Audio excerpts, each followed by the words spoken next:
All right, the next key topic, number 12, GMDSS, the Global Maritime Distress and Safety System. You can see a typical station on the screen here. The GMDSS is an internationally agreed upon set of safety procedures, types of equipment, and communication protocols used to increase safety and make it easier to rescue distressed ships, boats, and aircraft. The system is intended to perform the following functions: alerting,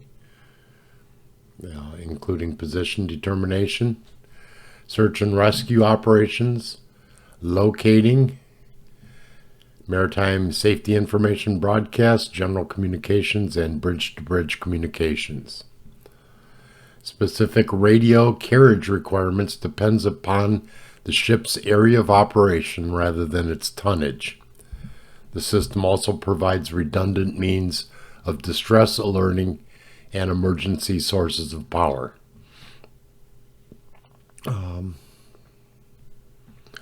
I think we'll go through the regulation, a real quick review of it here in a few slides.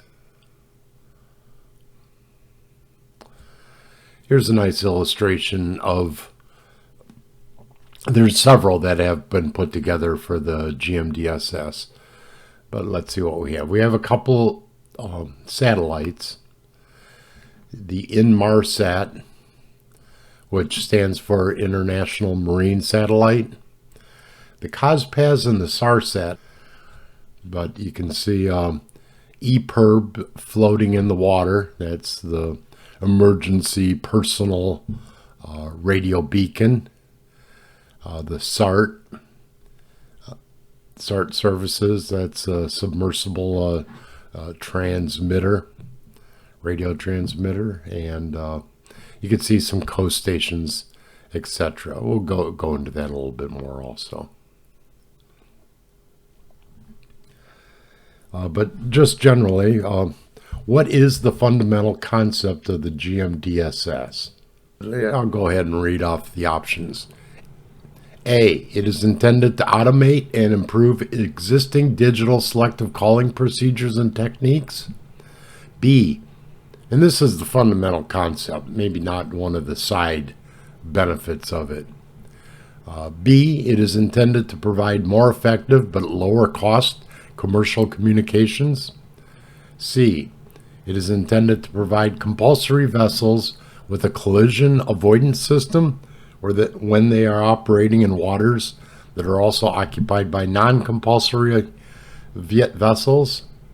Or D, it is intended to automate and improve emergency communications in the maritime industry.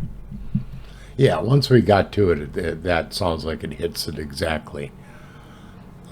So the fundamental concept is to aid in the emergency services, search and rescue, etc. in the maritime industry. So D sounds like the best answer. And it is. I'm going to move this a little off the screen.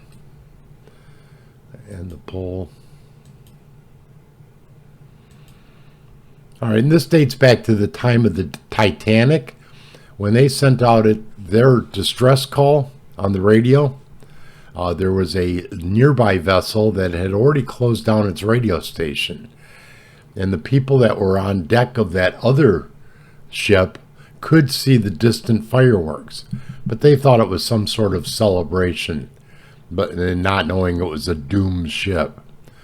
So this disaster over 100 years ago, it looks like it's 111 years now, prompted basic rules for guarding the radio distress channel.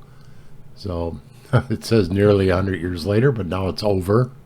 Major upgrades in maritime wireless communications were mandated by the IMO to ensure no radio call for help would ever go unanswered.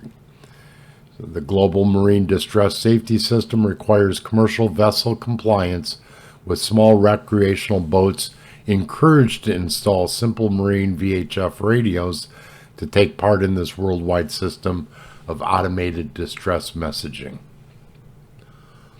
All right, fine job.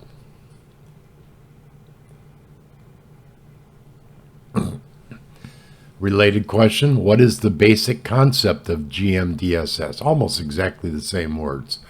So there isn't all of these, so far we've seen all of these is more than likely the correct answer. But let's go ahead and I'll relaunch the poll.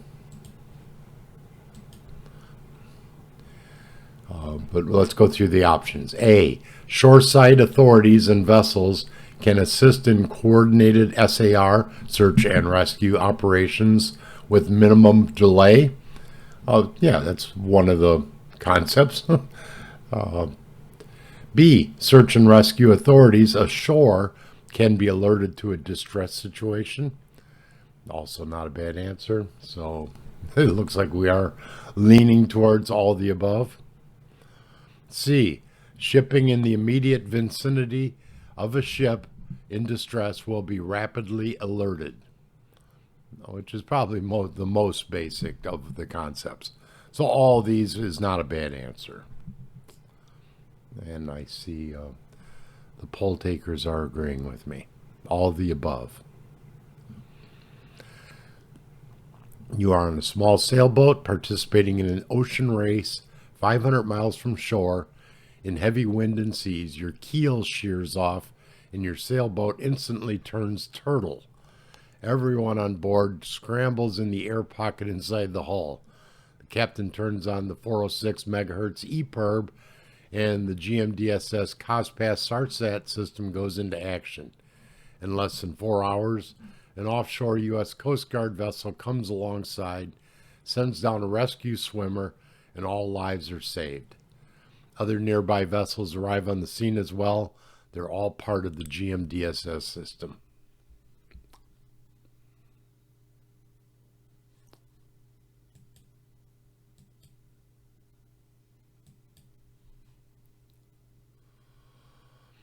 All right, looks like most of this I'm not showing you the regulations. It's what is Gmdss, what is its purpose, what are some of its benefits.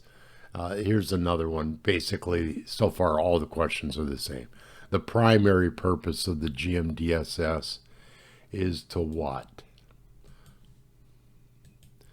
Is it A, to allow more effective control of SAR, search and rescue situations by vessels?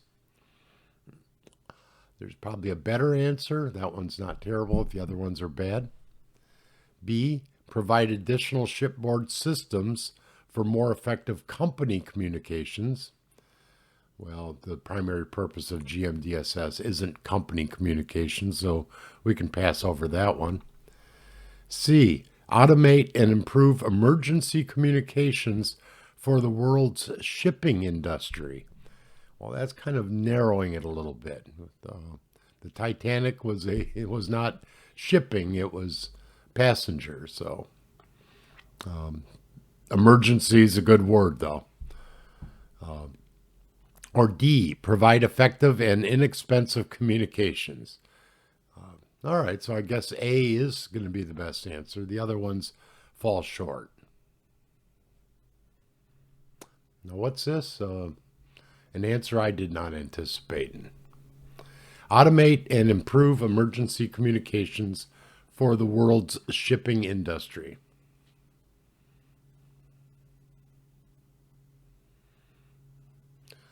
All right, maybe a search and rescue is a little too narrow.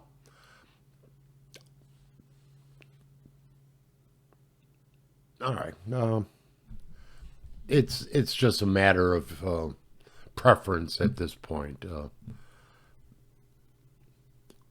The fact that they did have emergency communications in the sentence probably shows that they intended to make that the right answer. I may be a little too much into the verbiage of regulations and laws to to accept that.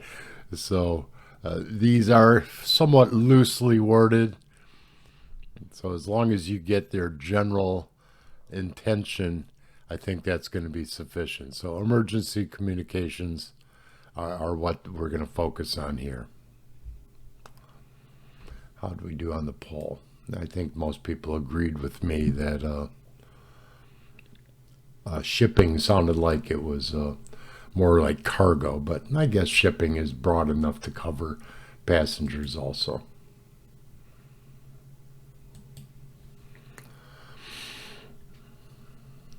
All right, let's see if we can finish this up.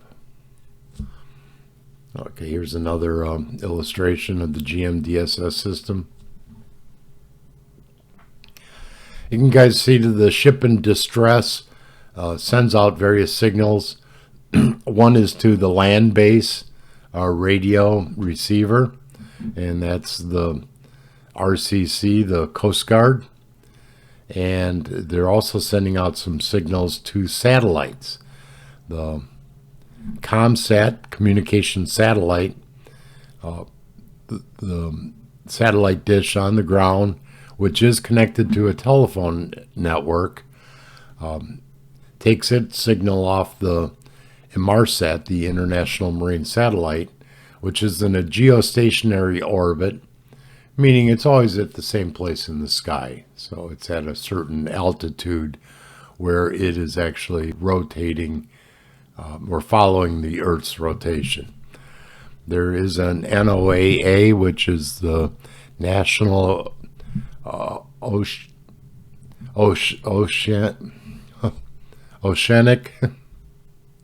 Oceanic, I always have trouble with that word, and Atmosphere Administration, which basically looks like it's reading. It has its own satellites, and they're apparently in polar orbit, the COSPAS and the SARSAT satellites. What else did we not see here? Okay, there's communications back to the coast station, which is sending out instructions to a rescue ship.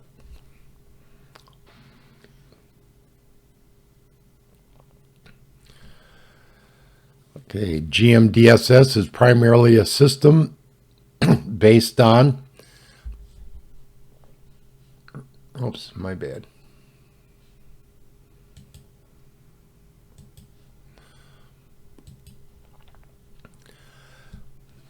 Is it A, ship-to-ship distress communications using medium frequency or high frequency radio telephone? B, VHF digital selective calling from ship to shore? C, distress, urgency, and safety communications carried out by the use of narrowband direct printing telegraphs? Or D, so far I'm not that crazy about the first three, so I'm almost going to go with D before I read it, but let's take a look at it. The linking of search and rescue authorities ashore with shipping in the immediate vicinity of a ship in distress or in need of assistance. Okay, so we got the ship in distress, we have search and rescue, and I think that's going to be our best. Yes, it is.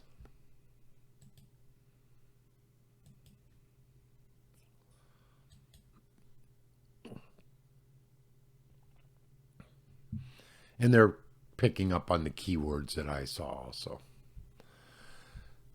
Looks like each one of the explanations have a little story. This one here is talking about a large container ship sailing from Alaska to Japan.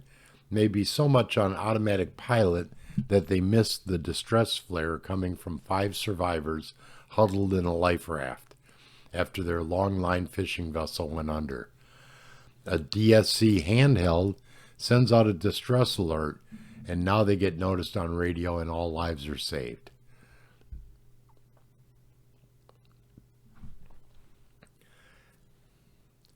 And the next question, which is probably wrapping it up here, what is the responsibility of vessels under Gmdss?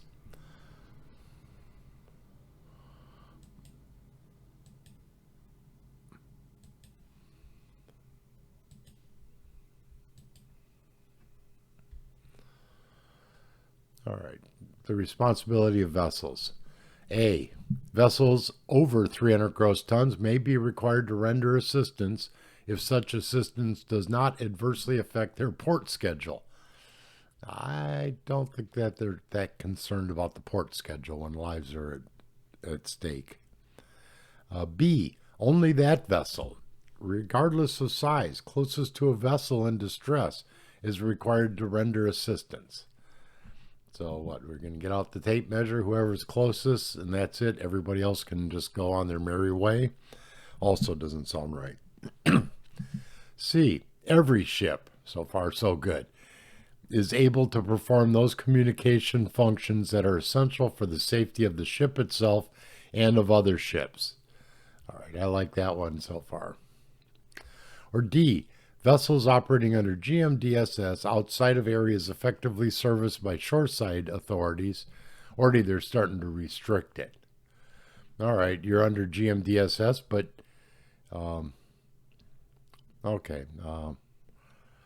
If you were in, I should finish it before I pick it apart. So basically, if you're under Gmdss, but you're outside of areas covered by the shore, and you're operating in the further out sea areas of A2 and A4, may be required to render assistance in distress situations. A little too restricted. So what was that number? That was C. C looks the best. It does. Every ship that is able should assist. One of the laws at seas is to always help a fellow mariner in distress. It's not only for your own safety, but for the safety of others in your immediate vicinity. Is that it for, oh no, we got one more. So let me share, relaunch.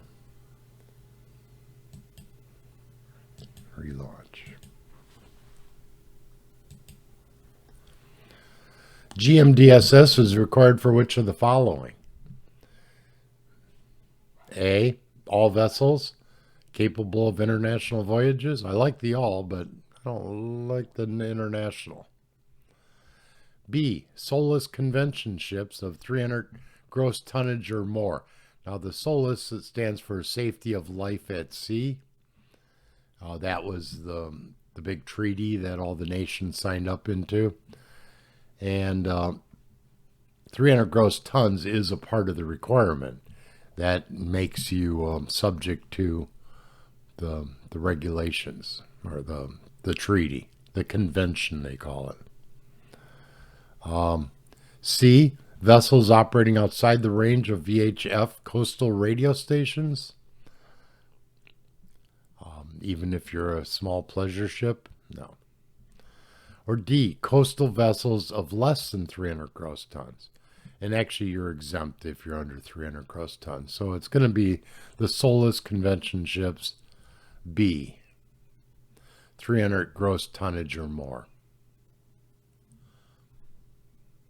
And they have more elaborate equipment as they venture further from shore.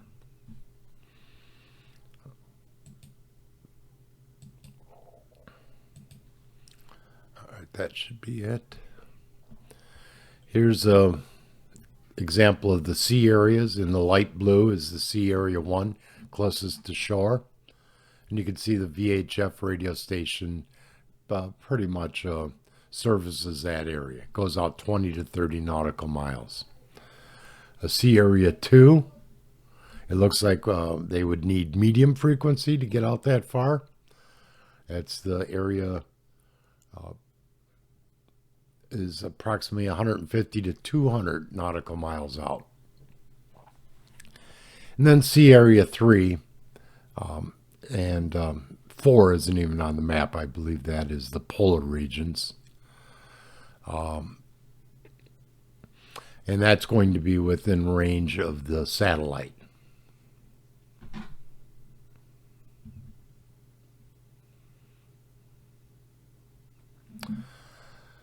We did talk about the 300 gross tonnage.